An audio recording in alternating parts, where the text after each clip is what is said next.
Hi! Hello, hello, hello! Good morning! Meron na naman kaming bagong gawa nga parang sa Bukidnon pa siguro may ganito ba? Hindi kami nagaya sa Cebu na pinutol yung rock-in, sa Davao na baki-baki. So nagawa kami here from Bukidnon talaga na conversion. So ito, tingnan nyo. Oh, nawala yung wala dito yung rock-in. So tingnan niyo yung aircon, original lahat. Ang radiator nandito. Ito nandito lang. Yung sa brake niya, oh, ang sa original lang, yung sa aircon original. So tingnan niyo.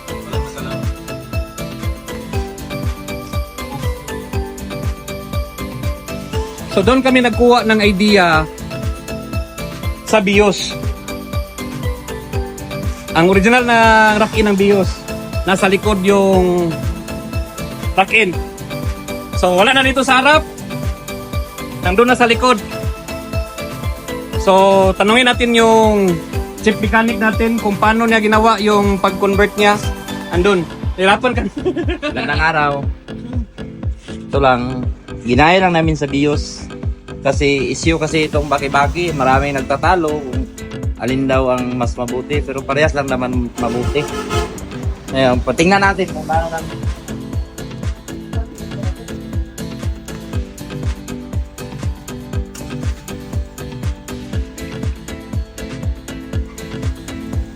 Dito na yung rack-in sa likod. Ang pera din, dito na namin nilagay. Walang binago, walang pinutol. Pati shafting ng bilaw, wala na rin. Hindi na namin ipapakita dito kung paano ginawa. Pero baka may magtanong na matigas, ganito lang. Daliri lang, kaya ra. Kahit babae nito, kayang-kaya. Kasi parang original. At yung caliper niya, nasa harap na. Tingnan mo dun man. Ay, caliper ano? Ito, doon ka mang banda. Ano? Diyan na. Kagaya na yun din sa BIOS. Parehas lang sila ng setup. Dito kami gumaya, hindi kami gumaya sa iba. So, kung may disclaimer na may nakauna nito, okay lang.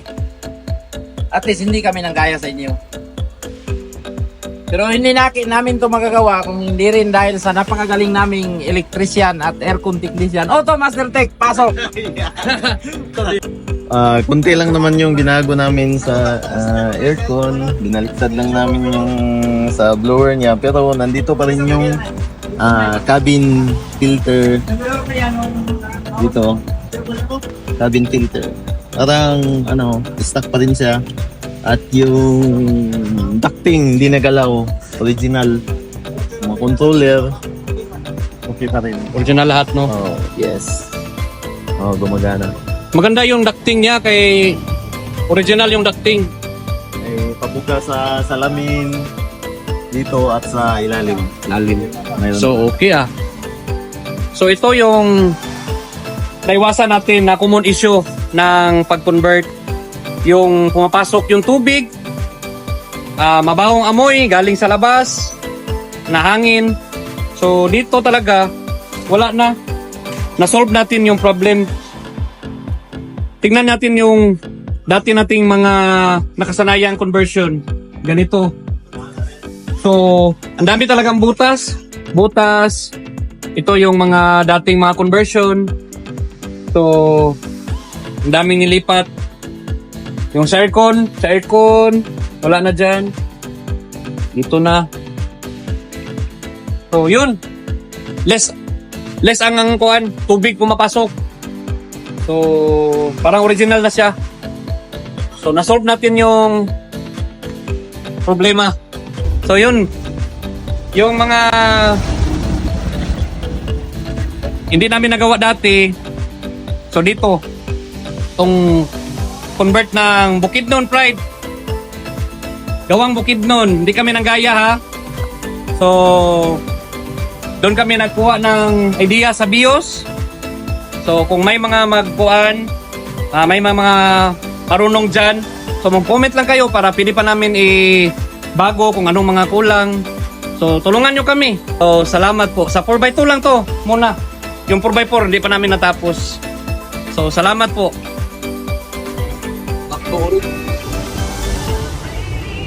Abot di along.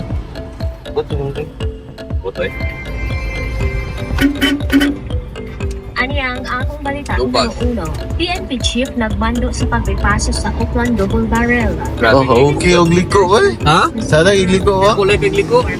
Kahapon may mando sa pagbipaso sa Auckland. Ako siya kapito, no?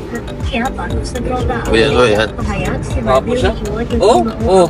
timbang na Oh, ha? Huyan ko lang? Sa programa. Sumala Awi, dan, kay liko ka, man. News Agency ang nakang mag-usap ang pag-ila sa mga katitong Apo. Buyan, pwede buyan, no?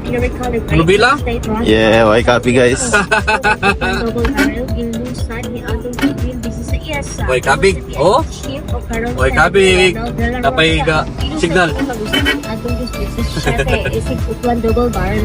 Dili, para makita nga way kabig. Patunga tao. Way kabig, oh? Oh? Oh, ha? Way kabig, ha? Oh, wag ka mo to, oh? Ano pag-ibutang, oh? Ah, liko lang. Ikaw lang, man.